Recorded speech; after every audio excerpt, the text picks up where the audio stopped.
I've been to Romamu, I've been to BJ, I've searched all over for a place to pray. Found the mosh pit and knew that this was it. I am a moshnik and I'm here to stay.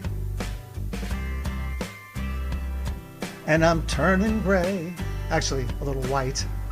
I found community that is in tune with me, singing and dancing in our Zoomagog. Some contemplation mixed with elation. I am a moshnik and I'm here to stay. And we're all turning gray. A chance to meet you, a place to greet you, a time to deepen what it means to belong. So let's have some fun tonight and spread some joy and light. I am a moshnik and I'm here to stay. And I'm turning gray. With apologies to Neil Young, as we listen to the dulcimer tones of the harmonica from the late Bob Hoffman, our beloved Hoff, who's jamming away in Shemayim somewhere with all the greats. Okay, all seriousness aside, welcome everybody. Welcome to those of you who have joined us because of this special evening. Friends of Debra, friends of Debra, and friends of Gail.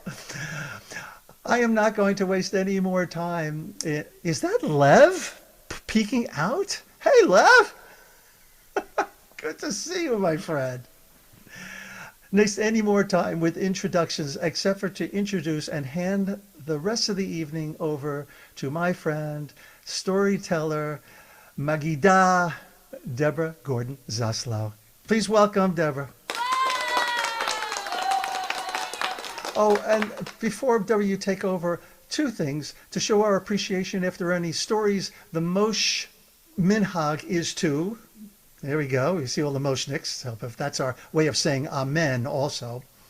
And also something I didn't mention, I would like to dedicate this evening to the memory of Doug Lipman of blessed memory, who passed over 2 weeks ago, I believe.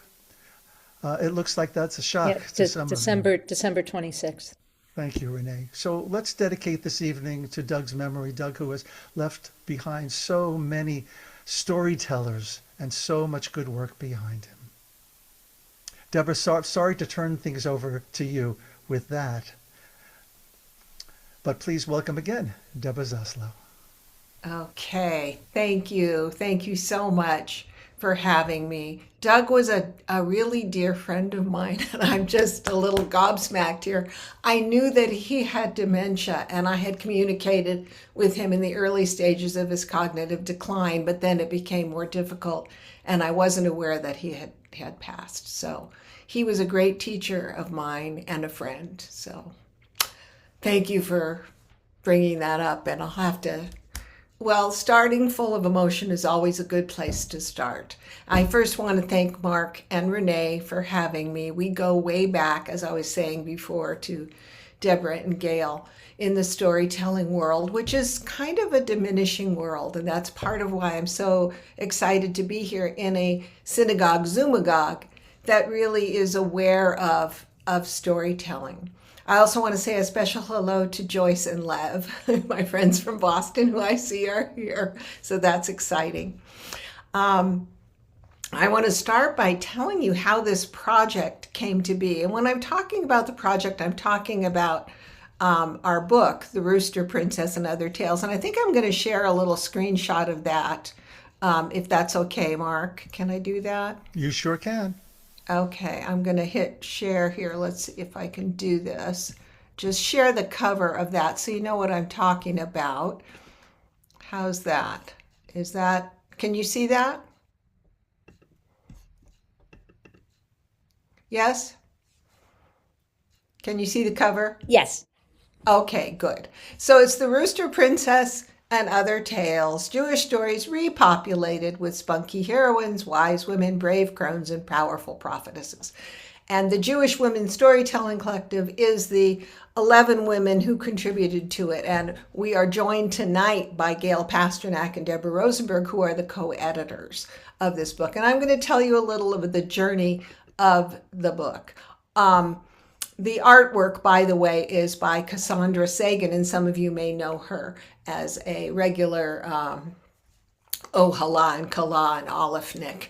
So I'm gonna, let's see. I said I started storytelling way back in the 70s, and that was secular storytelling. But in the late 80s, I thought, and when I say secular, I mean I was telling British fairy tales. I was telling, Chinese fairy tales in the schools.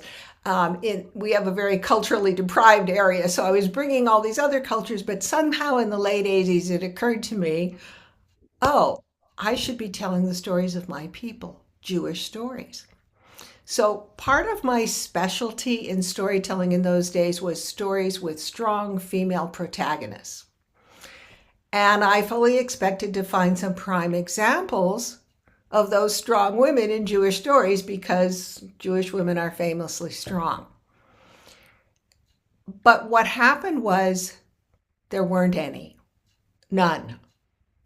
In all of the collections of Jewish stories that I have, and I have a lot, and there are hundreds more, but there's really only two that feature women. One of them was by Barbara Rush, Stories of Jewish, I forget the exact title, but it was Jewish women. And then another one by Yitz Buxbaum some years later, in the early 2000s, Stories of Jewish Holy Women. And these books featured women, but they weren't even strong necessarily women. They just had women in them. So there was this obvious lack. And I want to take a second to say, the stories are great stories. They're full of humor and compassion and wise people, men. But the reason that it really mattered is, as I was learning more about storytelling and teaching about storytelling, is that I learned, how do listeners absorb the wisdom of the stories? It's through identification with story characters. So half of my audience was not fully absorbing the wisdom, the deepest lessons of our culture that are contained in the Jewish stories. I mean, not to mention the lack of strong female role models, right? Well, I started slipping in some, and I know other storytellers were doing the same thing, but I started slipping in, like I'd tell a story, and instead of it being a male, I would just slip in, instead of Chaim, it would be Chana. And I know other storytellers were doing this, but none of us had dared to actually commit this to print. But meanwhile, in the world of in Judaism, we know we're coming up, we're in the 21st century, right? Women are being ordained as rabbis. There's feminist interpretations of the Torah.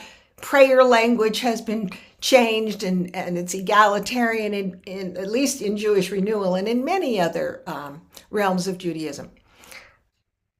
But women, the stories were still predominantly male. I mean, and we know that this is not because women are not strong in Jewish life, right? We know that women, in all of these stories that happened and so on, that were based on things that happened, there were women there, but men had written down the stories and they kind of forgot something, right? So, and everything was changing except for the stories. The folklore, I guess it seems like it's sacrosanct. Like we can't change that because it's the past, but we've changed everything else. Well, there were a couple of catalysts that brought on this project. One of them was this last cohort of our Magid students. That's Magid means Jewish storyteller. And my husband, David Zaslow, and I had a Magid training program where I would teach the storytelling and he would teach the Torah learning.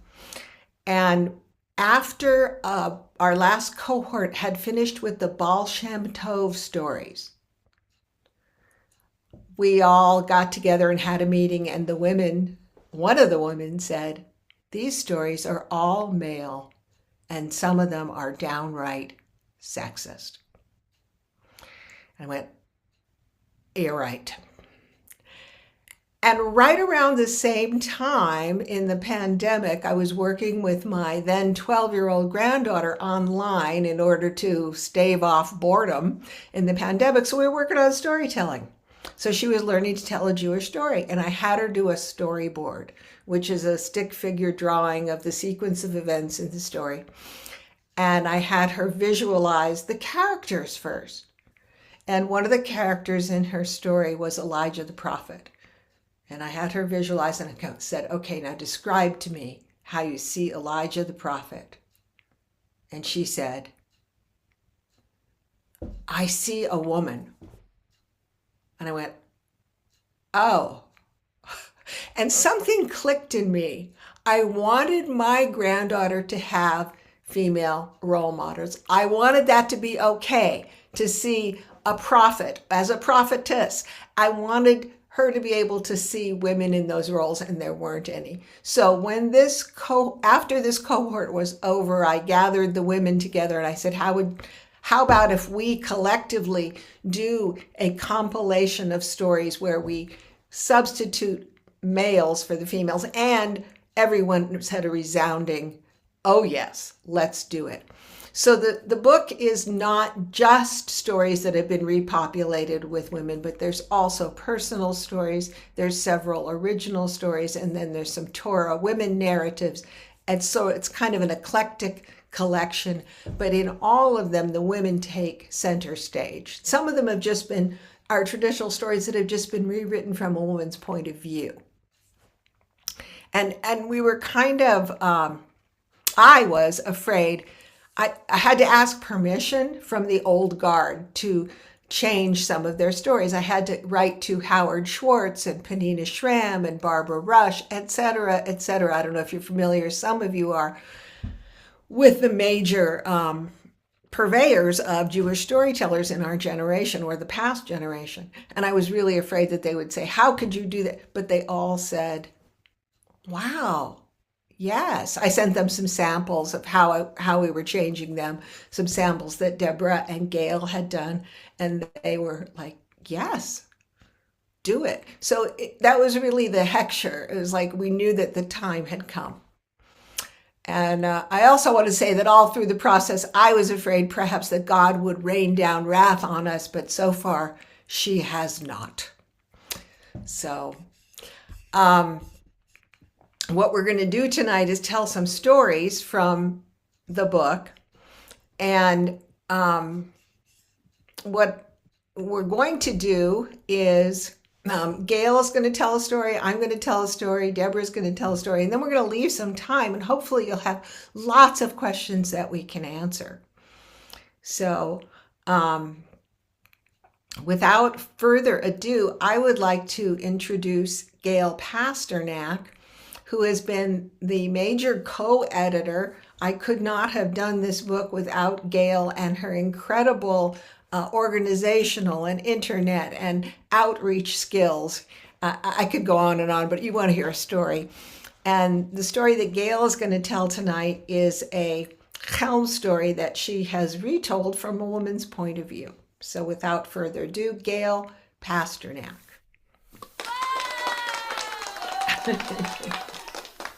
Sorry, just can't help myself.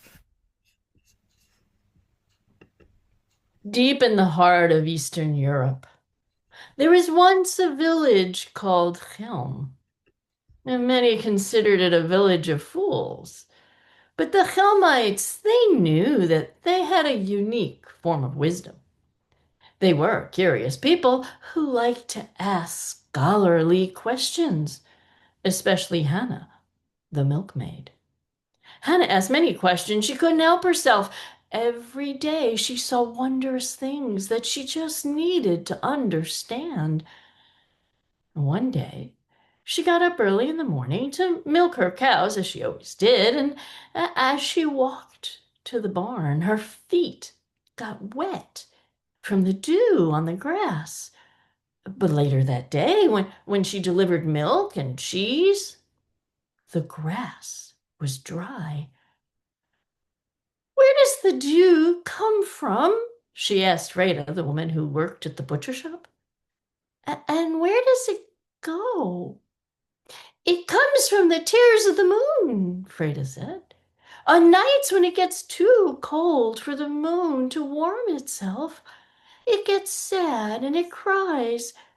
But during the day, when the sun gets too warm, it drinks the dew to cool itself."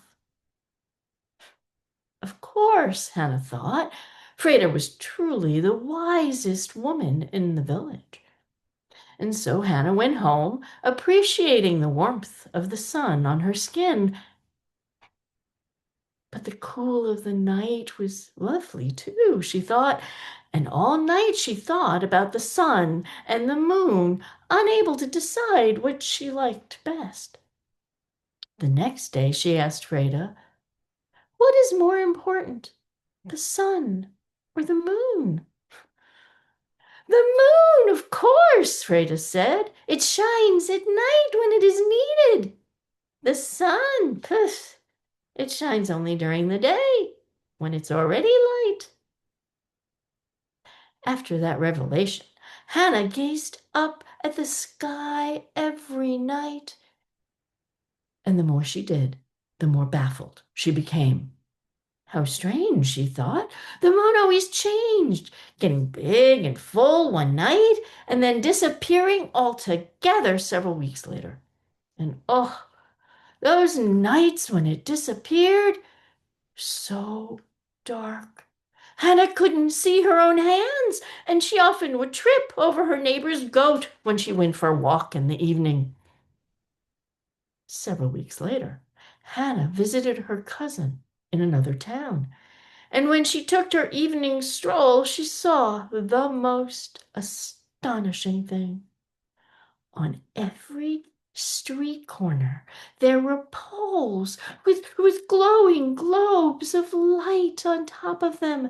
They were like mini moons on every street corner. So when Hannah went back to Helm, she convinced the elders to call a council meeting, and everyone in Helm came. "Helm needs these lamps in the street," Hannah said. "We do," Rachel the lace maker said, and Freda agreed. So did Liba, the water carrier. But the elders of Helm scratched their chins and shook their heads. The wisest elder stood. "Where will we get the money for these lights on the street? We can't take it from the fund to feed the poor. We can't take it from our schools." The Helmites murmured in agreement. "We cannot afford these lamps," they all said. And Hannah thought, "I've got it! We'll steal the moon! Then we can use it whenever we need it." And she told him her plan of how they could. And the next day they all set to work. Young and old went to the forest to fetch wood to bring to Yossel the barrel maker, and Yossel made the biggest barrel he had ever made. It was so tall that the villagers needed to stand on step stools so they could see inside it, and it was so wide that all the Helmites could stand shoulder to shoulder in a circle around it. And when Yossel was done, it took 10 Helmites to drag the barrel to the village center. Now Liba organized a group of villagers to help her bring water from the river, and they filled the barrel with water up to the very rim. And Hannah collected fabric scraps from each household, and Liba invited all of the village women to her house to sew the fabric into a cover for the barrel. And every night the Helmites watched the moon. It started as a crescent, but then it grew and grew until finally one night it was big and full, and the villagers clustered around the barrel. Mothers and fathers put children on their shoulders so they could see inside, and everyone peered into the barrel, and they watched the moon slowly immerse itself into the water. At first it was just a small sliver glowing on the surface, but then they saw more and more until the entire moon shone bright in the barrel. Rachel and Hannah unfolded the huge cover that the women had made, and with the help of the other villagers, they spread it over the top of the barrel and they pulled it taut. Freda and Liba encircled the barrel with a rope and they tied it tight. The Helmites were so busy covering their barrel that they didn't notice that clouds had rolled in and blanketed the sky. And when they looked up and saw no moon, they were certain that they had safely contained it in their barrel. Now it got dark without a moon, but there was enough light for the villagers to get home safely. And clouds continued to cover the sky every night that month. No one saw a bit of the moon, but the villagers did notice that the nights got darker and darker until one night it was pitch black out. And they returned to the barrel and uncovered it, certain that the light of the moon would fill the sky. But when all the Helmites peered into the barrel, nothing. No moon. Where did it go? Rachel asked. And Hannah thought, I know. It must have escaped and snuck away when no one was looking. We should try this again next month and have guards watching every night and every day. What a wonderful idea, Freda said, and all the Helmites agreed. They went to bed that night confident that Hannah's new plan would work. Now, I know what you're thinking. That plan won't work either. No one can steal the moon. And yet, I think that we can learn from the Helmites. We all come up against obstacles in our daily lives, but we don't need to face them alone. Instead, we could unite with our family and friends. And like the Helmites, help each other. Together, we can overcome our challenges and achieve some truly wondrous things.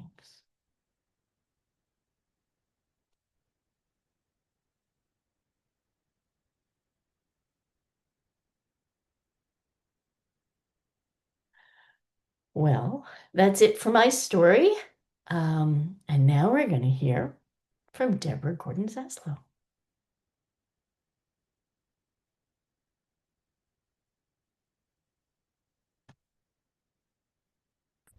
Okay, I guess I'm unmuted here. Thank you, Gail. And you know, this is all a time of year when we're thinking about how we can come together, because there's a lot of things going on in the world that many of us feel helpless, about. And to remember, to be reminded that even the impossible we can work together towards. That's a great message. So the story that I'm going to tell was from the book Stories of Holy Women by Yitzhak Buxbaum of blessed memory. And in his version, the man got the last word. Even though it's a book of holy women, she was in it. But I thought it was time she had the last word. So my version is called Holding Her Own. I'm going to put it on the view so I can see you and not me. Hold on, gallery. Okay, now I can see all your beautiful faces. Once, long ago in Poland, Reb Yeshaya had a wife, and she was always giving him trouble. What was she doing that was so troublesome, you might ask? She was constantly praying. I know that doesn't seem so bad, but she would walk around all day long with her nose in a prayer book, mumbling to herself, Baruch atah Adonai. And Reb Yeshaya could never get her attention. He would get up in the morning and he would go to shul and lead prayers. And he would come home and he'd say, Chavala, what's for breakfast? And she'd say, shh, can't you see I'm praying? Leave me alone. So he'd go and he'd do whatever he did. And he'd come home at lunchtime and he'd say, it's lunchtime, Chava. What are we having? And she said, I don't know what we're having. Can't you see I'm reciting Psalms? Don't interrupt. And it wasn't any better at dinner time. He'd come home and say, Chava, what's for dinner? And she'd say, I don't know, because I can't concern myself with physical things like dinner. I'm only concerned with spiritual things. And it wasn't any better at bedtime. He'd say, how about you make me a nice cup of tea? And she'd say, how about you get yourself a nice cup of tea, because I am praying. Well, it went on like this for some time. But then one day, Reb Yeshaya came in. He thought maybe he'd beat her at her own game, and he had a big book. And he said, see here, Chava, the sages say, who is a good wife? One who obeys the will of her husband. And she said, really? Well, the sages also say, and she flipped the pages of the book. Right here, the sages say, whosoever is engaged or occupied with doing a mitzvah is exempt from doing another mitzvah. And I'm always doing a mitzvah. I'm always praying. So I'm exempt from following the will of my husband. Leave me alone. Undaunted, he came back the next day with a bigger book. And he said, see here, Chava, it says in the book of Exodus, all of the women, all of the pious women whose hearts were stirred with wisdom were engaged in the building of the temple at Sinai. And she said, so, your point?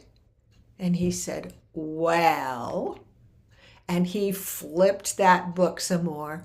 Here in the book of Esther, it says, all of the women, notice the parallel phrasing, all of the women in all of the households shall obey the will of their husbands.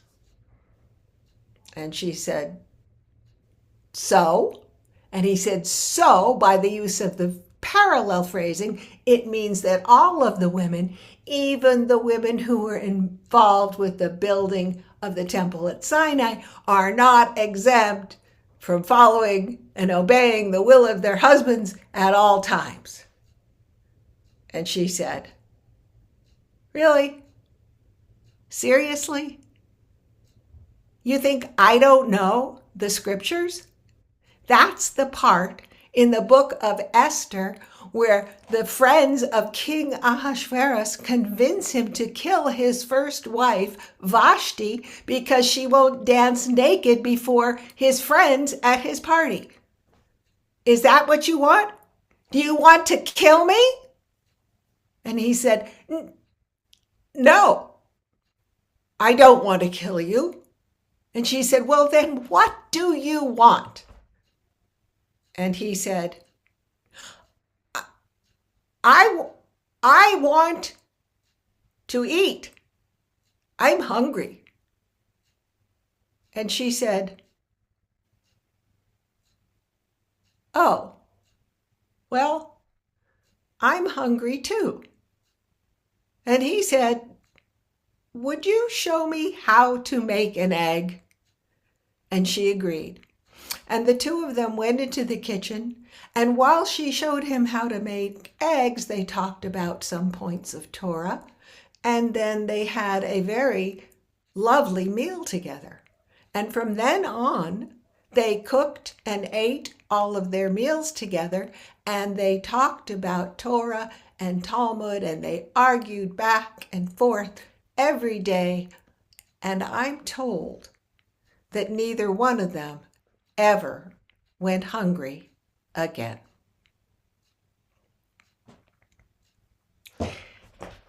I want to say here, thank you. I want to say at the end of Yitzchak's mom's story, he says, he ends it with the line of that pious women are not exempt from serving their husband, doing their will. And after his version, he says, the tale is told from the man's point of view and does not record Rebbetzin Chava's response to her husband's final comment.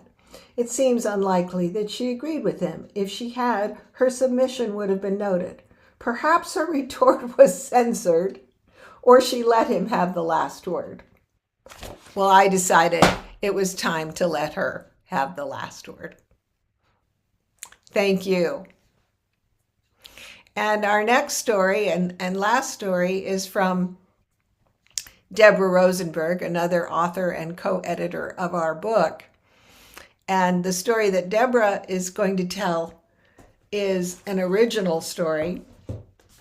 It's called An Honored Guest. And by the way, Rabbi Mark said that he was putting our more extensive, although brief, bios in the comments in case anybody wants to find out more. Sorry. Thanks, Deborah.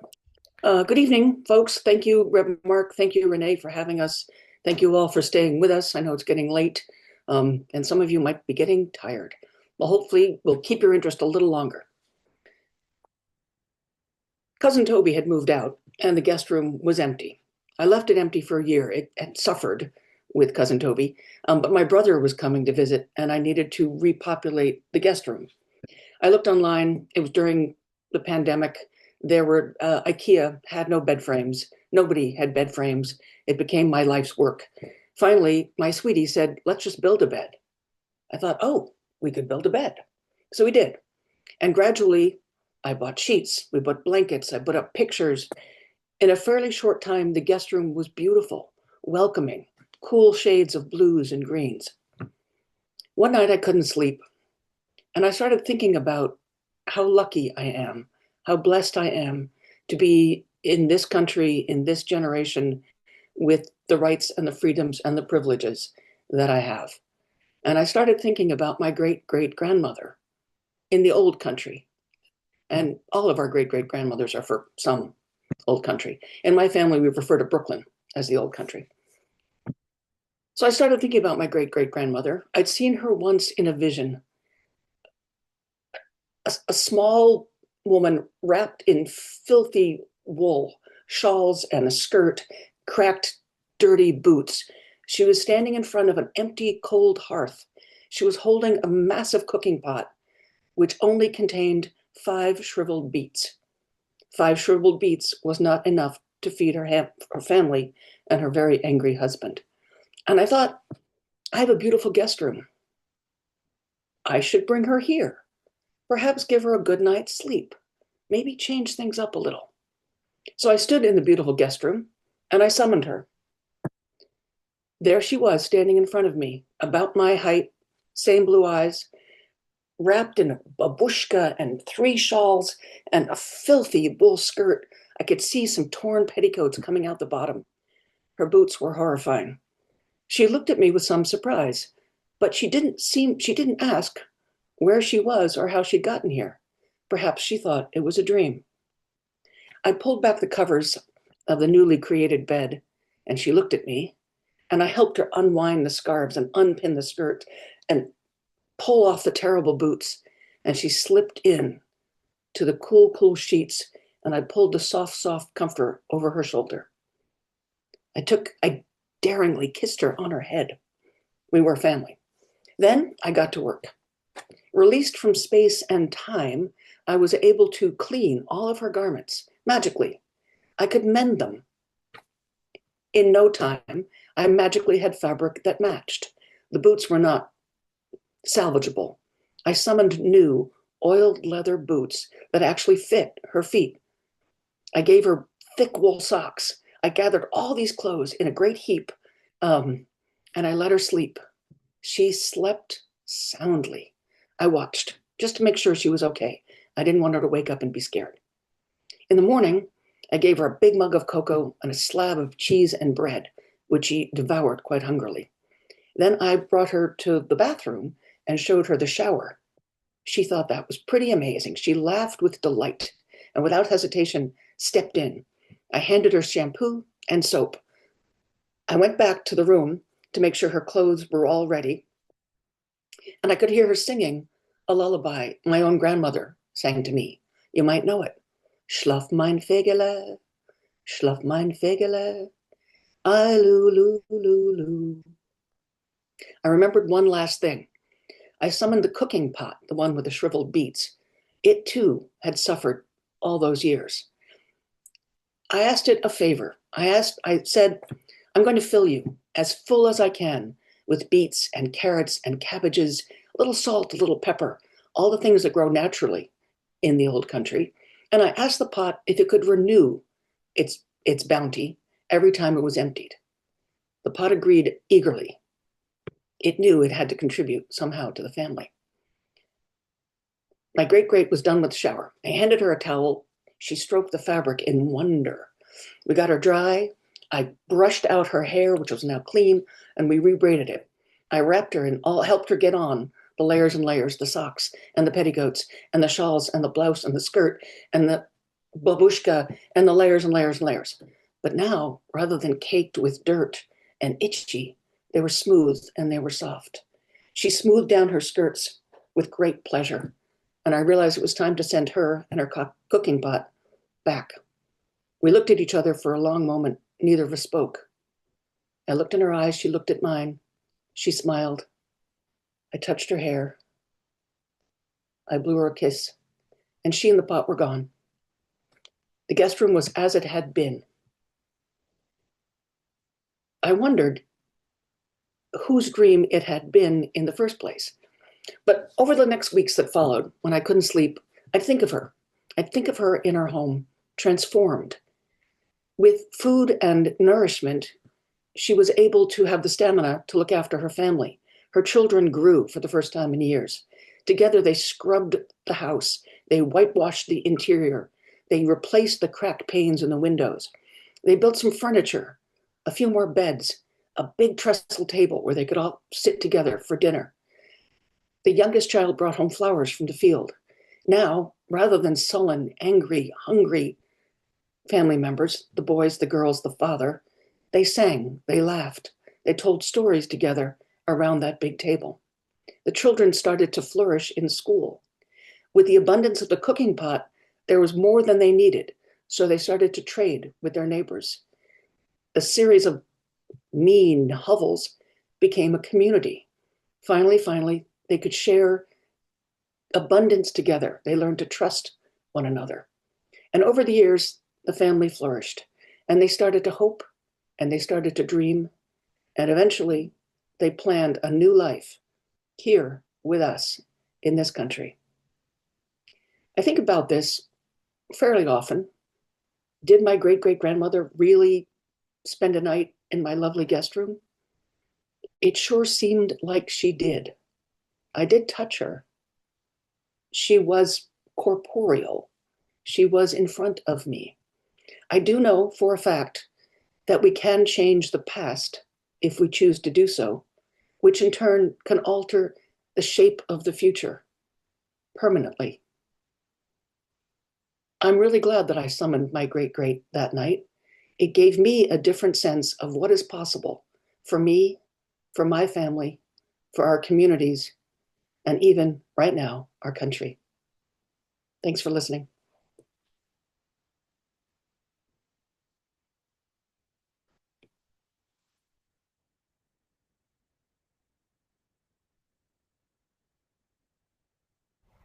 Thank you, Deborah. Thank you so much for that beautiful story.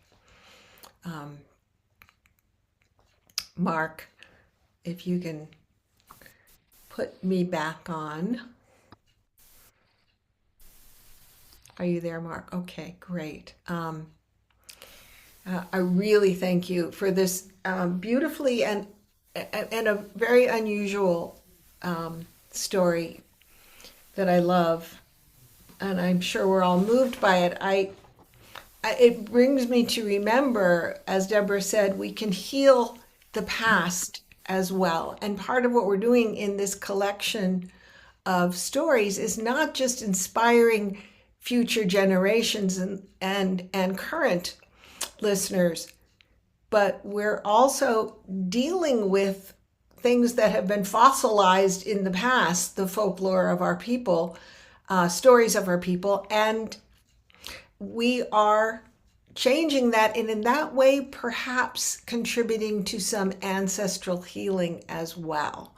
So this has been an example of the kind of stories that are in our book. Gail told one that was a refurbished, reimagined Helm story with a feminine protagonist. Mine was one where there was repair in the woman getting her say, and then this one, which really deals with ancestral healing. So I want to say that there are 11 different contributors, 35 stories in the book, all different kinds, and that you can get the book anywhere that you buy books, in your local bookstore, hopefully, or they can order it if they don't have it, or on I'll put in the link. You can also go on my website, debrazaslow.com, and then there's several options of how to buy it if you wish to. So I would love to see if people have questions. I'm going to put it on gallery view again, and I don't know if you have a formal way to raise hands or if people just want to raise their hand and I'll see Either them. virtually or people gesticulate wildly in their room until they get my Oh, attention. gesticulate Either wildly. way That's good for works. storytelling at times. So please, we would love to, Gail, Deborah, or I answer questions for any of us specifically or in general, about the book, about the process, about storytelling,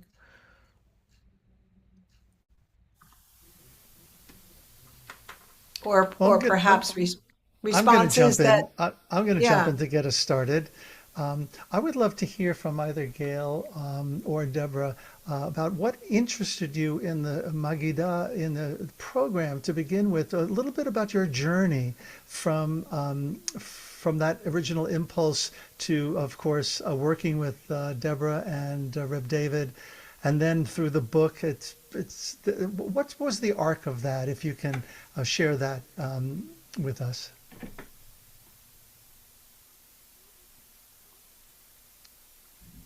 Gail, do you want to go first? Okay. Well, it was actually interesting for me because when I was growing up, we had a very large extended family, so we would have like 25 people around the table at Passover and, in the Jewish holidays. And we have a number of storytellers in our family, and usually they would tell stories of the family in Coney Island or some of World War II stories. I had an uncle that flew the hump and would tell stories of that. And um, but when we moved to Oregon, we didn't have much in the way of family, and my children were young, and I wanted to expose them to their Jewishness.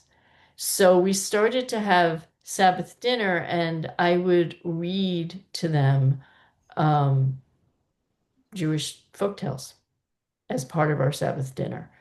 And they loved it, and it became just a big part of our week. And so became really fascinated with those stories. And then um, I was part of a congregation here in Portland, Oregon, uh, Pnei Or, and our rabbi died. And Reb David came and was the interim rabbi for a few years. And at that time, Magida, Deborah, and Rabbi um, David Zaslow did a Magida training. But my kids were young and I was just too busy to do it. But a lot of my friends did it and they loved it. And I regretted not being able to be part of it. So when I saw that they were going to do one online, I was like, yes. So, and I'm also, I like to write stories. I like to write short stories. I like to write novels. So to me, it just seemed like a natural progression in my own career. And so that's how I got involved in the Magida training. And then Deborah told you how basically this came about. The book came about. So, yeah. Thank you, Gail. I'd been to a few services. I didn't belong to the synagogue here, the Chavurah, and every once in a while someone would say, and now the Magidah will tell a story. It was either Deborah or our friend Ayala. And I thought, I don't know what that is. I don't even know what that word is. And then one day I got the online newsletter that said a new Magid class was forming. And I really didn't know much about it, but I felt powerfully drawn to what it was. At first I was going to do just the Torah portion. I talked to Deborah, thought, why not? And to my amazement, my father had been Orthodox and my grandfather, a very, very scholarly, delightful fellow. And in doing the homework for the Torah portion, I suddenly felt connected to my dad and my grandfather in a way I had never been. And through the storytelling, I felt connected to the community in a way I'd never been. For the first time in my life, I joined the synagogue. I got to tell stories by Zoom, got to do Devarim by Zoom. And I suddenly felt a profound connection to my past, my heritage, my Jewishness. And it's one of those impulses that I didn't really question, I just followed. And I'm deeply grateful that I did. Me too. I think both our stories, I think, really highlights the value of saying yes. Just like good improv class. Yes, and. Yes, and exactly. Yeah. Well, I'm really glad you both did, and that there were several other women in this cohort who contributed stories and who were eager to help in the process of compiling this particular anthology, and all of whom have continued. I think all of whom have continued telling stories in their community. So, and hopefully inspiring others to do the same. So, would love to answer any other questions. You must have things in there that you're thinking of saying, but you think, oh, maybe they're too dumb to say, but they're not. That's what we're here for. So, yeah, leave that to me, to asking the questions that are too dumb. Andrew, welcome. Yeah, thank you for that last invitation, because otherwise I probably wouldn't have raised my hand. First of all, very, very enjoyable and also quite interesting. It caused me to reflect kind of the idea that the origin was this notion of a need and a lack that had to be changed and even sort of reversed in certain contexts, particularly struck me in the Helm. To reflect, first of all, personally, in my life, the women are very, very strong characters. There was never any need to, whether it was my mother or my aunt, and then it caused me to reflect further that I grew up in basically a Jewish ghetto on Long Island, and that was the case with all my friends in the community. It was the women that were the strong personalities in womanly way, right?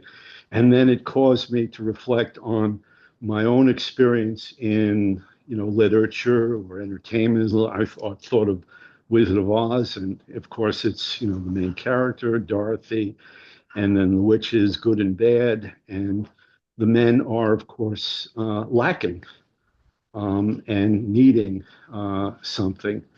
And that goes on in my experience in literature, classical and poetry, and in the whole sort of journey, both Jewishly for me and generally. You can put it, towards sort of the divine feminine or Shekhinah. So it's kind of curious to me. This really caused me to reflect on sort of particularly like the film, so there you take where the stories, classic, the men are fools. And so the correction, as it were, is making the women fools. And so I don't know. It's kind of I'm wondering. I'm not so sure this is well. I was fortunate, in my experience and upbringing in my family to have strong women, but they're women. Right. And so it's kind of an interesting, I don't know, very makes me think, about kind of, I understand the need. There are all these unnamed women in our Torah tradition in particular. And that's good when they bring out those stories. But the idea that somehow, I don't know, well, said enough. I think you Well, get no, the I, point. I think you're bringing up a really Yeah. good point, which is that in real life, as they say in texting IRL, in real life, Jewish women are very strong, and not just now, but forever. They're very, very strong. And that's the real lived experience that we have of Jewish women.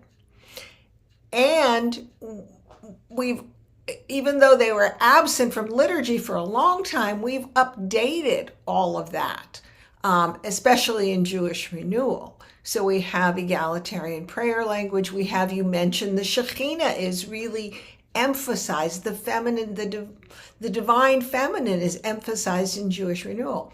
However, and in Torah narratives, we're emphasizing women and so on, and telling the midrash of the hidden women and so on.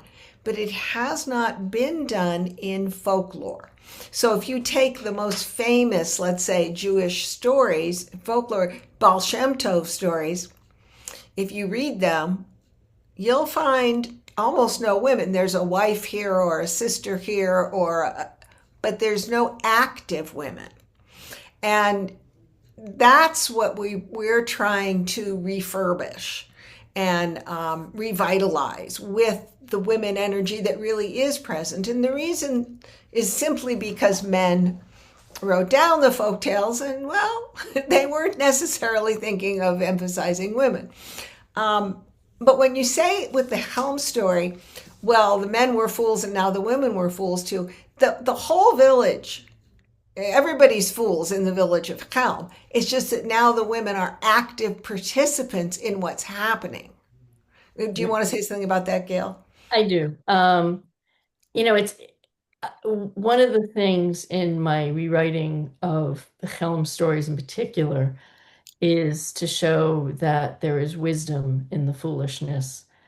And while it seems absolutely ridiculous for us, the fact, in this story, they bring the entire village together to work on something.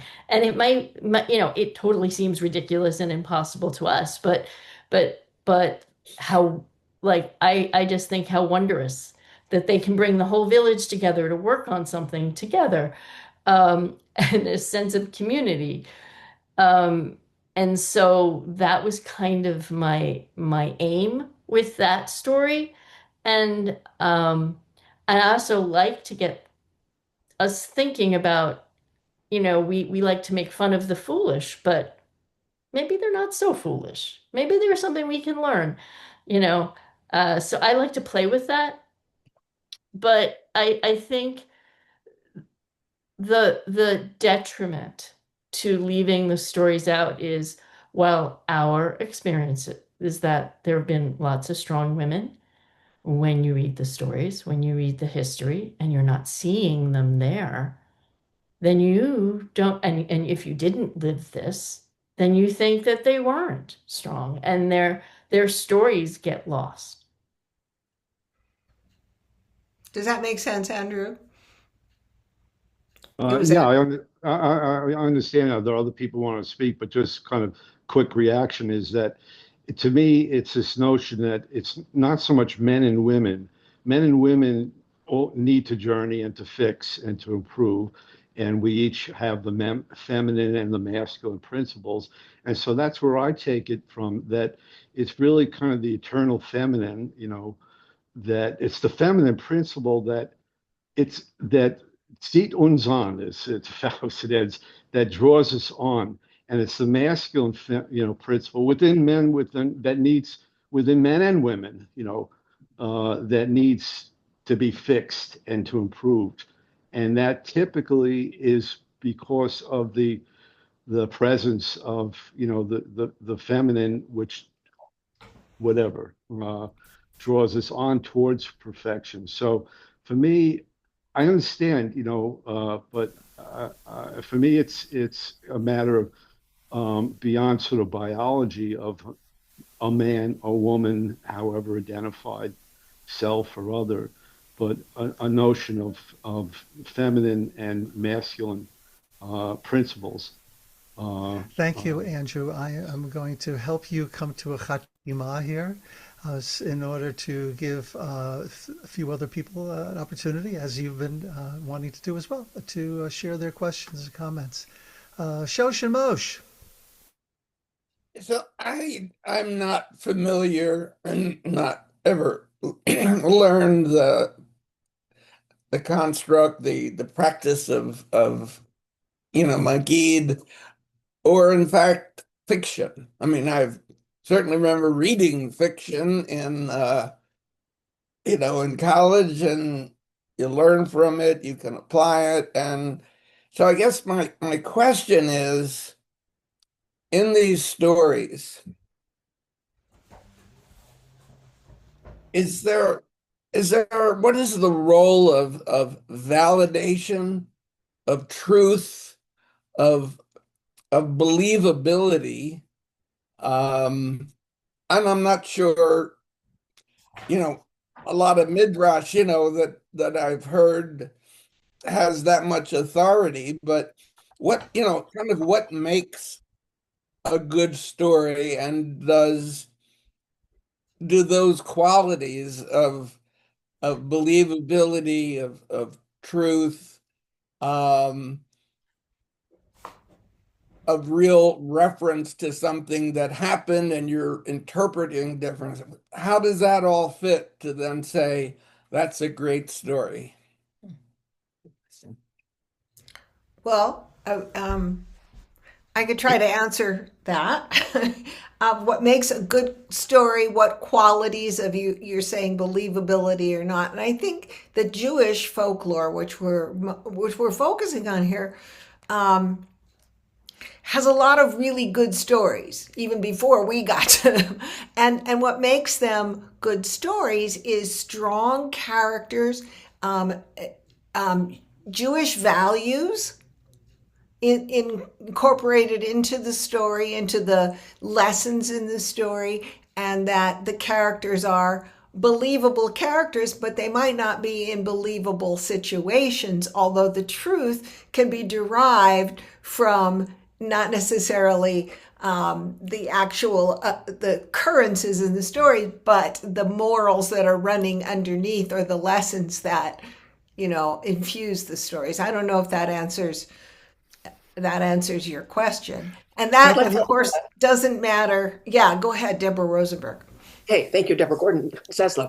I read in the introduction to the Moths book of 50 stories that what makes a good story is that the listener is changed from hearing the story, that something has been added of value to your life, your thinking, your philosophy, your experience of the world after you hear the story. And Right. I'd And like to, if you're looking at a plot of a story too, there's always something with the protagonist, a problem, and then there's a moment of change. And Doug Lippman was the one who talked about the backbone of the story, the moment of change, and then the world kind of shifts to resolution. But that's in every story, and that change is and I'd like to answer the universal. question in a Yeah. different way. To quote Reb Zalman of blessed memory, quoting Reb Heschel of blessed memory, that a good Maisa, a good story, is a story where the mind surprises the heart. So in trying to explain what a good story is, we're going to get caught up here, in the intellect. But the intellect needs to go, ah, aha, and then the aha travels right down there to the kishkis or the heart. Well said. Dvorlesk. We're filled with Dvoras tonight. Go I ahead. Okay. I Unmute yourself. I find one thing about fiction, that the power of fiction is, like even when you're telling a true story, right, about yourself, sometimes the facts actually get in the way of the story. And that it's this idea of taking you on a ride somewhere else and enabling the listener or the reader to actually feel what the characters feel. And a book that's based only on facts kind of gets in the way of that. You're trying to memorize things, you're trying to remember all of these details instead of letting go of that part of the brain and enjoying and bringing in the story like art. When I mean, it's the same thing where people say, you go see a Rothko and you're like, there's nothing there. And yet, when I stood in a room at the British Museum with all these Rothkos, I was struck to the point where I couldn't stand because of the power of the emotion coming from these canvases. And that's kind of what fiction can do in a way that I think just nonfiction struggles with, my belief. Dvorlesk, bring us home here. We're coming in for landing. I'd like to comment on your comment, Deborah Gordon Zaslow, that when you do these stories and you change them, that you're changing the past. I think that's what you said, right? Is that correct? Yeah, I did say that we're changing something that feels like it's been set in stone, Okay. So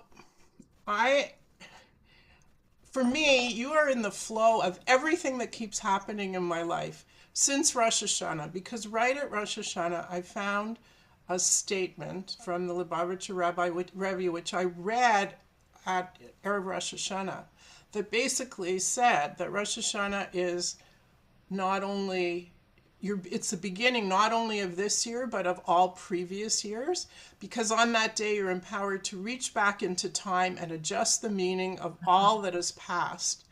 True, God is the author, but God also assigned us as editors, so we adapt the storyline and transform the plot. And by transforming who we are today, we rewrite our own past and author a whole new world. And this is probably the 6th or 7th time that I've heard this in 4 months. So I just wanted to share that, because for me it's like it's what's happening in my life, and beautiful it's so finish. powerful. Thank you for sharing that. Yeah. Beautiful. Yeah. And what a beautiful way to bring our evening to a close. Let's all again thank Gail and Deborah so much for giving of your time so generously to share your work with us.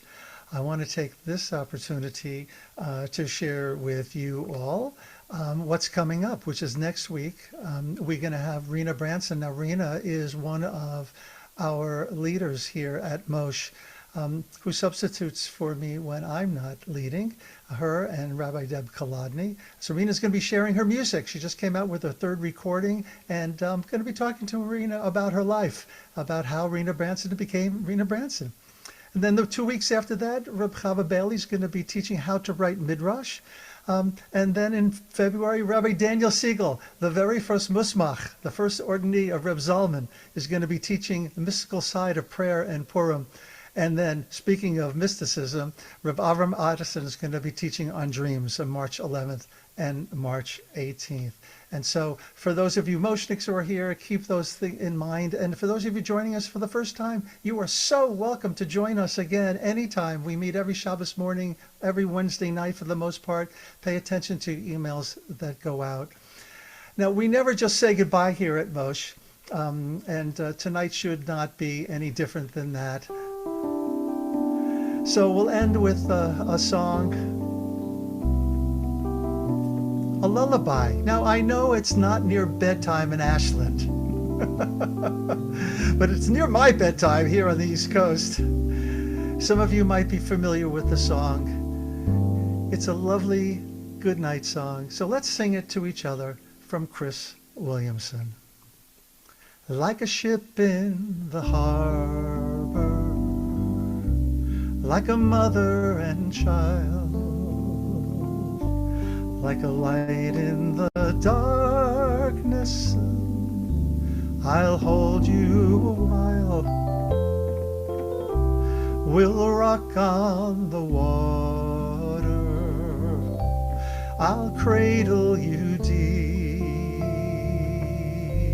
and hold you while angels sing you to sleep. Let's sing it to each other. Like a ship in the harbor, like a mother and child, like a light in the darkness, I'll hold you a while. We'll rock on the water, I'll cradle you and hold you while angels sing you to sleep. And Chris Williamson, I'm sure, would be okay with us turning it into an igun. Da da da da da da da da da